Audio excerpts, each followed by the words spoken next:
ಸಿಹಿಯೋ ಕಹಿಯೋ ಅನ್ನುವಂಥ ವಿಚಾರ. ಸಿಹಿ ಸಿಕ್ಕರು ಅವರಿಗೆ, ಕಹಿ ಸಿಕ್ಕರು ಅವರಿಗೆ.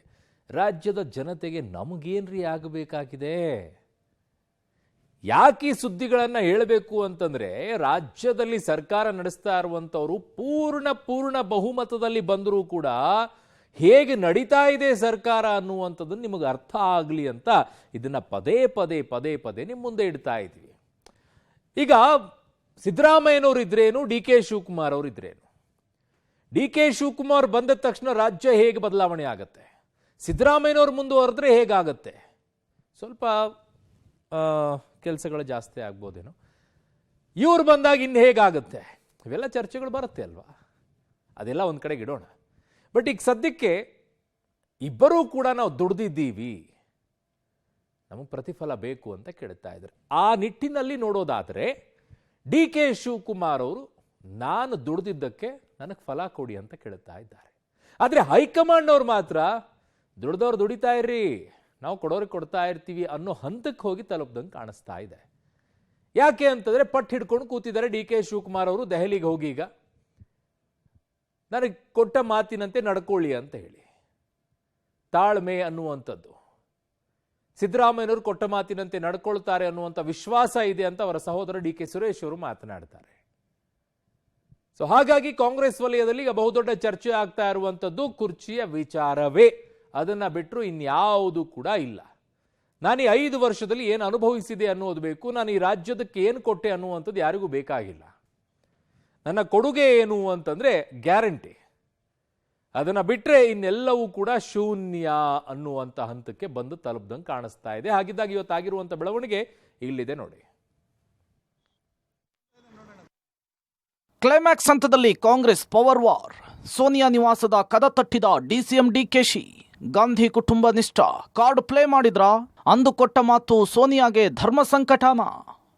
ಅತ್ತ ಡಿಸಿಎಂ ಡೆಲ್ಲಿ ಸರ್ಕಸ್, ಇತ್ತ ಸಿಎಂ ಸಿದ್ದರಾಮಯ್ಯ ಕೂಲ್ ಮೆಸೇಜ್. ಆದರೆ ಪವರ್ ಕ್ಲೈಮ್ ಫೈಟ್ನಲ್ಲಿ ಡಿಸಿಎಂ ಡಿಕೆಶಿ ಪಾಲಿಗೆ ಮಹತ್ತರ ಬೆಳವಣಿಗೆ. ಪಕ್ಷದ ಸಂಕಷ್ಟದ ದಿನಗಳಲ್ಲಿ ಪಕ್ಷದ ನೆರವಿಗೆ ನಿಂತಿದ್ದ ಡಿಸಿಎಂ ಡಿಕೆ ಶಿವಕುಮಾರ್ ಸೋನಿಯಾ ಗಾಂಧಿ ನಿವಾಸದ ಕದ ತಟ್ಟಿದ್ದಾರೆ. ತಿಹಾರ್ ಜೈಲಿನಲ್ಲಿದ್ದಾಗ ಡಿಕೆಶಿ ಹಿತ ಕಾಯುವ ಭರವಸೆ ಕೊಟ್ಟ ಸೋನಿಯಾ ಗಾಂಧಿಗೀಗ ಧರ್ಮ ಸಂಕಟ ಎದುರಾದಂತೆ ಕಾಣ್ತಿದೆ. ಪಕ್ಷ ನಿಷ್ಠೆ, ಹೈಕಮಾಂಡ್ ನಿಷ್ಠೆಯ ಪ್ರತಿಫಲದ ನಿರೀಕ್ಷೆಯಲ್ಲಿ ಸೋನಿಯಾ ಭೇಟಿ ಮಾಡಿದ್ದಾರೆ ಎನ್ನಲಾಗಿದೆ. ಸೋನಿಯಾ ಗಾಂಧಿ ಅಭಯ ಡಿಕೆಶಿ ಪಾಲಿಗೆ ವರವಾಗುತ್ತಾ? ಕೊಟ್ಟ ಮಾತನ್ನು ಉಳಿಸಿಕೊಳ್ಳಲು ಅಖಾಡಕ್ಕಿಳಿತಾರಾ ಸೋನಿಯಾ ಗಾಂಧಿ ಎಂಬ ಕುತೂಹಲ ಇದೆ. ರಾಹುಲ್ ಗಾಂಧಿ ಯಾವುದೇ ನಿರ್ಧಾರವನ್ನು ಕೈಗೊಳ್ಳಲು ಕಾಯಿಸಿದಾಗ ಪ್ರಿಯಾಂಕಾ ಮೂಲಕ ಡಿಕೆಶಿ ಕಾರ್ಡ್ ಪ್ಲೇ ಮಾಡ್ತಿದ್ದಾರೆ. ಪ್ರಿಯಾಂಕಾ ಗಾಂಧಿ ಮೂಲಕ ಸೋನಿಯಾ ಗಾಂಧಿಗೆ ಸಂದೇಶ ರವಾನಿಸಲು ಡಿಸಿಎಂ ನಾನಾ ತಂತ್ರ ಮಾಡಿದ್ದಾರೆ. ಡಿಕೆಶಿ ಮನವಿಗೆ ಸೋನಿಯಾ ಸಕಾರಾತ್ಮಕವಾಗಿ ಸ್ಪಂದಿಸಿದ್ದಾರೆ ಎನ್ನಲಾಗಿದೆ. ಏನು ಮಾತನಾಡಿದ್ದೇನೆ, ಯಾರ ಬಳಿ ಏನು ಹೇಳಿದ್ದೇನೆ ಅಂತೆಲ್ಲ ಹೇಳಲ್ಲ, ಏನು ಮಾತನಾಡಬೇಕು ಎಲ್ಲ ಮಾತನಾಡಿದ್ದೀನಿ, ಕಾಲವೇ ಎಲ್ಲದಕ್ಕೂ ಉತ್ತರ ಕೊಡುತ್ತೆ ಅಂತ ಹೇಳಿ ಸೋನಿಯಾ ಭೇಟಿ ಬಳಿಕ ಡಿಕೆಶಿ ಮಾತನಾಡಿದ್ದಾರೆ. ನಾನೀಗ 10 ಜನಪದ ಬಂದಿದ್ದೀನಿ. ನಾನು ಒಳಗಡೆ ಏನು ಮಾತಾಡಿದೆ, ಯಾರ ಹತ್ರ ಮಾತಾಡಿದೆ ಅಂತ ನಾನೇನು ಡಿಸ್ಕ್ಲೋಸ್ ಏನು ಮಾಡಬೇಕಾದಂಥ ಅವಶ್ಯಕತೆ ಇಲ್ಲ. ನಾವು ನಮ್ಮ ವರಿಷ್ಠರನ್ನ ಭೇಟಿ ಮಾಡಿದ್ದೀವಿ, ಏನೇನು ಮಾತಾಡಬೇಕು ಮಾತಾಡಿದ್ದೀವಿ. ರಾಜ್ಯದಲ್ಲಿ ಬಹಳ ದಿನಗಳಿಂದ ನೆನೆಗುದಿಗೆ ಬಿದ್ದಿರುವಂತಹ ಅಧಿಕಾರ ಹಸ್ತಾಂತರ ಚರ್ಚೆ ಈಗ ಮತ್ತೆ ಮುನ್ನೆಲೆಗೆ ಬಂದಿರುವಂಥದ್ದು. ಕಳೆದ 2 ದಿನಗಳಿಂದ ದೆಹಲಿಯಲ್ಲಿ ಠಿಕಾಣಿ ಹೂಡಿದ್ದಂತಹ ಡಿಸಿಎಂ ಡಿಕೆ ಶಿವಕುಮಾರ್ ಅವರು ಕಡೆಗೂ ಕೂಡ ವರಿಷ್ಠರನ್ನ ಭೇಟಿಯಾಗಿ ಮನವೊಲಿಸುವಂತ ವಿಚಾರದಲ್ಲಿ ಭಾಗಶಃ ಯಶಸ್ವಿಯಾಗಿದ್ದಾರೆ ಅಂತ ಹೇಳಲಾಗ್ತಾ ಇದೆ. ನಿನ್ನೆ ತಡರಾತ್ರಿ ಎಐಸಿಸಿ ಅಧ್ಯಕ್ಷ ಮಲ್ಲಿಕಾರ್ಜುನ್ ಖರ್ಗೆ, ಇದ್ರ ಜೊತೆಗೆ ಸಂಘಟನಾ ಪ್ರಧಾನ ಕಾರ್ಯದರ್ಶಿಯಾಗಿರುವಂತಹ ಕೆಸಿ ವೇಣುಗೋಪಾಲ್ ಜೊತೆಗೆ ಮಾತುಕತೆಯನ್ನು ನಡೆಸಿದ್ರು. ಇದರ ಬೆನ್ನಲ್ಲೇ ಇವತ್ತು 10 ಜನಪತ್ನಲ್ಲಿ ಸೋನಿಯಾ ಗಾಂಧಿ ಅವರನ್ನು ಕೂಡ ಭೇಟಿಯಾಗಿ ಮಾತುಕತೆ ನಡೆಸಿದ್ದಾರೆ ಅನ್ನುವಂತಹ ಮಾಹಿತಿಗಳು ಕೂಡ ಬರ್ತಾ ಇರುವಂತದ್ದು. ಈ ನಡುವೆ ಮತ್ತೊಂದು ಕಡೆ ಸಿಎಂ ಸಿದ್ದರಾಮಯ್ಯ ಬಜೆಟ್ನ ಪೂರ್ವಭಾವಿ ಸಭೆಗಳನ್ನು ನಡೆಸ್ತಾ ಇದ್ದಾರೆ. ಮತ್ತೊಂದು ಕಡೆ ಮುಖ್ಯಮಂತ್ರಿ ಬದಲಾವಣೆಗೆ ದೆಹಲಿಯಲ್ಲಿ ಡಿಕೆ ಶಿವಕುಮಾರ್ ಅವರು ಪಟ್ಟು ಹಿಡಿದಿದ್ದಾರೆ. ಈಗ ಹೈಕಮಾಂಡ್ ಕೂಡ ಮಧ್ಯಪ್ರವೇಶ ಮಾಡಿರುವಂತಹ ಹಿನ್ನೆಲೆಯಲ್ಲಿ ಶೀಘ್ರದಲ್ಲೇ ನಾಯಕತ್ವ ಬದಲಾವಣೆ ಆಗುತ್ತಾ ಅನ್ನುವಂತಹ ಕುತೂಹಲವು ಕೂಡ ಹೆಚ್ಚಾಗಿದೆ. ಡಿಕೆಶಿಗೆ ಸೋನಿಯಾ ಕೊಟ್ಟ ಭರವಸೆ ಏನು? ಪಬ್ಲಿಕ್ ಟಿವಿಯಲ್ಲಿ ಎಕ್ಸ್ಕ್ಲೂಸಿವ್ ಡೀಟೇಲ್. ಶೀಘ್ರದಲ್ಲಿಯೇ ನಿರ್ಧಾರ, ತಾಳ್ಮೆಯಿಂದಿರಿ. ಡಿಸಿಎಂ ಡಿಕೆಶಿಗೆ ಸೋನಿಯಾ ಗಾಂಧಿ ಅಭಯ. ದೆಹಲಿಯಲ್ಲಿರುವ ಸೋನಿಯಾ ಗಾಂಧಿ ನಿವಾಸದಲ್ಲಿ ಡಿಸಿಎಂ ಡಿಕೆ ಶಿವಕುಮಾರ್ ಭೇಟಿಯಾಗಿದ್ದಾರೆ. ಕೊಟ್ಟ ಮಾತಿನ ಬಗ್ಗೆ ಡಿಕೆಶಿ ಮನವರಿಕೆ ಮಾಡಿದ್ದಾರೆ. ಈ ವೇಳೆ ಮಹತ್ವದ ಭರವಸೆಯೊಂದನ್ನು ಸೋನಿಯಾ ಕೊಟ್ಟಿದ್ದಾರೆ ಎನ್ನಲಾಗಿದೆ. ನಿಮ್ಮ ವಿಚಾರ ಹೈಕಮಾಂಡ್ ಗಮನದಲ್ಲಿ ಖಂಡಿತವಾಗಿಯೂ ಇದೆ. ಯಾವ ವಿಚಾರವನ್ನ ಹೈಕಮಾಂಡ್ ಮರ್ತಿಲ್ಲ. ಆದಷ್ಟು ಶೀಘ್ರದಲ್ಲಿಯೇ ಹೈಕಮಾಂಡ್ ನಿರ್ಧಾರ ಕೈಗೊಳ್ಳುತ್ತೆ. ರಾಜ್ಯದ ಪರಿಸ್ಥಿತಿ ನೋಡಿ ತೀರ್ಮಾನ ಮಾಡ್ತೇವೆ, ಅಲ್ಲಿವರೆಗೂ ಸುಮ್ಮನಿರಿ ಅಂತ ಹೇಳಿ ಸೋನಿಯಾ ಭರವಸೆ ಕೊಟ್ಟಿದ್ದಾರೆ. ಬಜೆಟ್ ಬಳಿಕವೂ ಬಜೆಟ್ಗೂ ಮುನ್ನ ಮಾತುಕತೆನಾ? ನಾವೇ ತೀರ್ಮಾನ ಮಾಡ್ತೇವೆ ಎಂದಿರುವ ರಾಹುಲ್ ಗಾಂಧಿ ಇನ್ನು ಪವರ್ ಶೇರ್ ಫೈಟ್ ಬಗ್ಗೆ ಶೀಘ್ರದಲ್ಲಿಯೇ ತೀರ್ಮಾನ ಮಾಡ್ತೇವೆ ಅಂತ ಸೋನಿಯಾ ಭರವಸೆ ಕೊಟ್ಟಿದ್ದಾರೆ.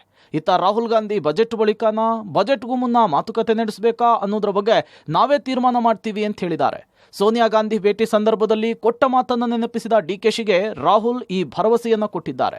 ಅಲ್ಲದೆ ಕುರ್ಚಿ ಕದನದ ವಿಚಾರವಾಗಿ ಸಿಎಂ ಸಿದ್ದರಾಮಯ್ಯ ಡಿಕೆಶಿ ಇಬ್ಬರನ್ನೂ ಕೂಡ ದೆಹಲಿಗೆ ಆಹ್ವಾನಿಸುವುದಾಗಿ ತಿಳಿಸಿದ್ದಾರೆ. ರಾಜ್ಯ ಕಾಂಗ್ರೆಸ್ನ ಪವರ್ ಶೇರಿಂಗ್ ಗೊಂದಲದ ಬಗ್ಗೆ ಶೀಘ್ರವಾಗಿ ಕರೆದು ಮಾತನಾಡುವ ಭರವಸೆಯನ್ನು ಸೋನಿಯಾ ಗಾಂಧಿ ಅವರು ಡಿಸಿಎಂ ಡಿಕೆ ಶಿವಕುಮಾರ್ಗೆ ಕೊಟ್ಟಿದ್ದಾರೆ ಅನ್ನುವ ಮಾಹಿತಿ ಕೂಡ ಬರ್ತದೆ. ಮತ್ತೊಂದು ಕಡೆ ಬಜೆಟ್ಗಿಂತ ಮುಂಚಿತವಾಗಿ ಅಥವಾ ಬಜೆಟ್ ಆದ್ಮೇಲೆ ಅನ್ನೋದ್ರ ಬಗ್ಗೆಯೂ ಕೂಡ ಆದಷ್ಟು ಬೇಗ ನಾವು ತೀರ್ಮಾನ ಮಾಡ್ತೀವಿ, ಒಟ್ಟಾರೆ ಇಬ್ಬರನ್ನೂ ಕೂಡ ಕರೆದು ಮಾತನಾಡ್ತೀವಿ ಎನ್ನುವಂಥ ಭರವಸೆಯನ್ನು ರಾಹುಲ್ ಗಾಂಧಿ ಕೂಡ ಕೊಟ್ಟಿದ್ದಾರೆ ಅನ್ನೋದು.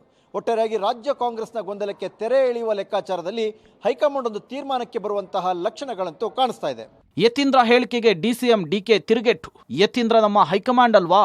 ಇನ್ನು ರಾಜ್ಯದಲ್ಲಿ ಸಿಎಂ ಬದಲಾವಣೆ ಇಲ್ಲ, 5 ವರ್ಷವೂ ಸಿದ್ದರಾಮಯ್ಯನವರೇ ಸಿಎಂ ಎಂಬ ಯತೀಂದ್ರ ಹೇಳಿಕೆಯ ವಿಚಾರಕ್ಕೆ ಡಿಸಿಎಂ ಡಿಕೆಶಿ ತಿರುಗೇಟು ಕೊಟ್ಟಿದ್ದಾರೆ.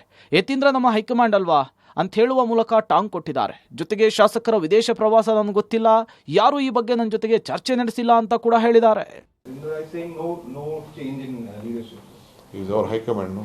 We have to accept. I saying no change in leadership. He is our high command, no? We have to accept. ಬೆಂಗಳೂರಲ್ಲಿ ಸಿದ್ದರಾಮಯ್ಯ ಕೂಲ್. ಬಜೆಟ್ ಸಿದ್ಧತಾ ಸಭೆಗಳಲ್ಲಿ ಸಿಎಂ ಫುಲ್ ಬ್ಯುಸಿ.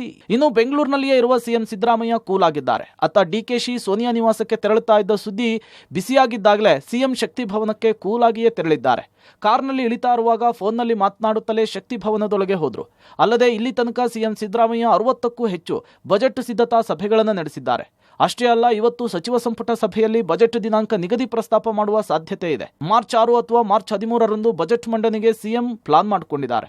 ಹೈಕಮಾಂಡ್ ಕರೆಯುವ ತನಕ ದೆಹಲಿಗೆ ಹೋಗಲ್ಲ ಅನ್ನೋ ಸಂದೇಶ ಕೊಟ್ಟಿದ್ದು ಡೆಲ್ಲಿಯಲ್ಲಿ ಡಿಕೆಶಿ ಸರ್ಕಸ್ಗೂ ನನ್ನ ಬಜೆಟ್ ಸಿದ್ಧತೆಗೂ ಸಂಬಂಧವಿಲ್ಲವೆಂಬಂತೆ ಸುಮ್ಮನಿದ್ದಾರೆ. ಕುರ್ಚಿಗಾಗಿ ದೆಹಲಿಯಲ್ಲಿ ಡಿಸಿಎಂ ಡಿಕೆ ಶಿವಕುಮಾರ್ ಓಡಾಟ ಮಾಡ್ತಿದ್ರೆ ಇತ ಸಿಎಂ ಸಿದ್ದರಾಮಯ್ಯನವರು ಬಜೆಟ್ ಮೀಟಿಂಗ್ನಲ್ಲಿ ಬ್ಯುಸಿಯಾಗಿದ್ದಾರೆ. ಇವತ್ತು ಕೂಡ ಸಿಎಂ ಸಿದ್ದರಾಮಯ್ಯನವರು ಬಜೆಟ್ ಸಂಬಂಧ ಸಭೆಯನ್ನ ಮಾಡಿದ್ರು. ಇವತ್ತಿನ ಕ್ಯಾಬಿನೆಟ್ನಲ್ಲಿ ಬಜೆಟ್ ಸಂಬಂಧ ದಿನಾಂಕವನ್ನ ನಿಗದಿ ಮಾಡುವಂತ ಸಾಧ್ಯತೆ ಇದೆ. ಇದರ ಜೊತೆಗೆ ಸಿಎಂ ಸಿದ್ದರಾಮಯ್ಯ ಡಿಕೆ ಶಿವಕುಮಾರ್ಗೆ ತಿರುಗೇಟನ್ನ ಕೊಟ್ಟಿದ್ದು, ಹೈಕಮಾಂಡ್ ನಾಯಕರು ದೆಹಲಿಗೆ ಕರೆಯುವವರೆಗೂ ನಾನು ದೆಹಲಿಗೆ ಹೋಗಲ್ಲ ಅನ್ನೋ ಮೂಲಕ ನಿಮ್ಮ ಪ್ರಹಸನಕ್ಕೂ ನನಗೂ ಯಾವುದೇ ಸಂಬಂಧ ಇಲ್ಲ ಎಂಬಂತೆ ನಡ್ಕೊಳ್ತಿದ್ದಾರೆ. ಸಿದ್ದರಾಮಯ್ಯ ಪರ ಮತ್ತೆ ಜಮೀರ್ ಬ್ಯಾಟಿಂಗ್. 2028ರವರೆಗೂ ಸಿದ್ದರಾಮಯ್ಯನವರೇ ಸಿಎಂ. ಬಳ್ಳಾರಿಯಲ್ಲಿ ಸಚಿವ ಜಮೀರ್ ಅಹಮದ್ ಭವಿಷ್ಯ. ಇನ್ನು ಡಿಸಿಎಂ ಡಿಕೆಶಿ ಸೋನಿಯಾ ಗಾಂಧಿ ಭೇಟಿಯ ಬೆನ್ನಲ್ಲೇ ಜಮೀರ್ ಅಹಮದ್ ಖಾನ್ ಸ್ಫೋಟಕ ಹೇಳಿಕೆ ಕೊಟ್ಟಿದ್ದಾರೆ. 28ರವರೆಗೂ ಸಿಎಂ ಸಿದ್ದರಾಮಯ್ಯ ಸಿಎಂ ಆಗಿರ್ತಾರೆ ಅಂತ, ಅವರ ಸಾರಥ್ಯದಲ್ಲಿಯೇ 28ರ ಚುನಾವಣೆಗೆ ಹೋಗ್ತೇವೆ ಅಂತ ಹೇಳಿದ್ದಾರೆ. ಸದ್ಯಕ್ಕೆ ಕುರ್ಚಿಯಲ್ಲಿ ಅವರೇ ಕುಳಿತಿರ್ತಾರೆ, ಹಾಗಾಗಿ ಸಿದ್ದರಾಮಯ್ಯನವರೇ ಮುಂದುವರಿತಾರೆ ಅಂಥೇಳಿ ಬಳ್ಳಾರಿಯಲ್ಲಿ ಜಮೀರ್ ಭವಿಷ್ಯವನ್ನು ನುಡಿದಿದ್ದಾರೆ. ಈಗ ನೆನ್ನೆನೂ ಮಾಧ್ಯಮದಲ್ಲಿ ನಾನು ಹೇಳಿದ್ದೀನಿ, ಈಗ ಮನೆ ಮುಖ್ಯಮಂತ್ರಿ ಕುರ್ಚಿಯಲ್ಲಿ ಮನೆ ಸಿದ್ದರಾಮಯ್ಯ ಅವರು ಕೂತಿದ್ದಾರೆ. ಈಗ ಸಿದ್ದರಾಮಯ್ಯಗೆ ಬದಲಾವಣೆ ಮಾಡಬೇಕಾದ್ರೆ ನಮ್ಮಿಂದ ನಿಮ್ಮಿಂದ ನಾಗೇಂದ್ರ ಸಾರಿಂದ ಸಾಧ್ಯ ಇಲ್ಲ, ಹೈಕಮಾಂಡಿಂದ ಮಾತ್ರ ಸಾಧ್ಯ. ನನ್ನ ಅಭಿಪ್ರಾಯ ನಾನು ಹೇಳ್ಕೊಳ್ಬೋದು. ನನ್ನ ಅಭಿಪ್ರಾಯ ಈಗ 28ವರೆಗೂ ಸಿದ್ದರಾಮಯ್ಯ ಅವರೇ ಮುಖ್ಯಮಂತ್ರಿ ಆಗಿರ್ತಾರಂತ ನನ್ನ ಅಭಿಪ್ರಾಯ. ಆದರೂ ನಮ್ಮ ಪಕ್ಷ ಹೈಕಮಾಂಡ್ ಪಕ್ಷ. ಸಂಕ್ರಮಣ ಮುಗಿತು, ಡಿಕೆಶಿ ಕಾಯೋದು ವ್ಯರ್ಥ. ಸಿದ್ದರಾಮಯ್ಯ ಕುರ್ಚಿ ಬಿಟ್ಕೊಡಲ್ಲ ಅನ್ಸುತ್ತೆ. ವಿಪಕ್ಷ ನಾಯಕ ಆರ್ ಅಶೋಕ್ ಲೇವಡಿ.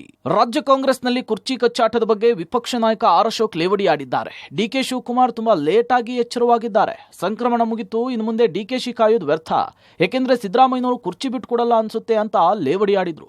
ಈತ ವಿಜಯೇಂದ್ರ ಕಾಂಗ್ರೆಸ್ ಶಾಸಕರ ಫಾರಿನ್ ಟೂರ್ ಬಗ್ಗೆ ಕಿಡಿಕಾರಿದ್ದಾರೆ. ಅಭಿವೃದ್ಧಿಗೆ ಹಣ ಬೇಕು ಅಂತ ಶಾಸಕರು ಗೋಗರೆತ್ತಿದ್ದಾರೆ. ಇಂಥ ಟೈಮ್ನಲ್ಲಿ ಫಾರಿನ್ ಟೂರ್ ಯಾಕೆ ಅಂತ ವಾಗ್ದಾಳಿ ನಡೆಸಿದ್ದಾರೆ.